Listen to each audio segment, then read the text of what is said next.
नमस्कार, नागपूर समय न्यूजच्या मराठी बातमीपत्रात मी रत्नाकर आपलं स्वागत करतो। पाहूया आजच्या काही ठळक घडामोडी।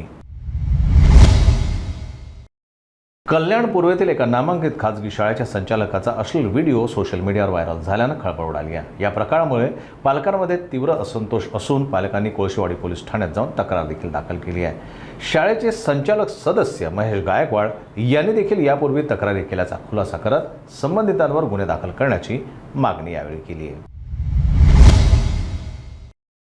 जस्टिस भूषण आर गवई यांनी देशाच्या मुख्य न्यायाधीश पदाची शपथ घेतल्यानंतर आज औपचारिकरित्या आपला पदभार स्वीकारला। ते 23 नोव्हेंबर 2025 पर्यंत या पदावर असतील। त्यांच्या कार्यकाळात न्यायव्यवस्थेकडून केवळ महत्त्वाच्या निकालांचीच नव्हे तर त्यांच्याद्वारे स्थापित केल्या गेलेल्या न्यायिक परंपरेचीही अपेक्षा आहे। पंतप्रधान निवासस्थानी आज कॅबिनेट कमिटी ऑन सिक्युरिटी म्हणजेच CCSची महत्त्वपूर्ण बैठक सुरू आहे। ऑपरेशन सिंधूनंतर देशातील सध्याच्या परिस्थितीचा आढावा या बैठकीत घेतला जात आहे। या बैठकीनंतर लगेचच केंद्रीय मंत्रिमंडळाची बैठक घेण्यात येणार आहे।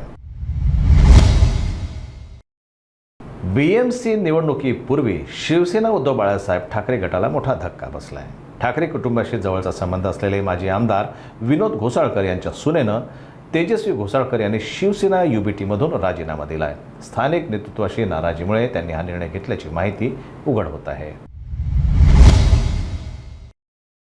महाराष्ट्राच्या नांदेड जिल्ह्यातील लोकरवाडी गावात देवदर्शनासाठी गेलेल्या पवार कुटुंबावर काळाचा घाला पडला आहे।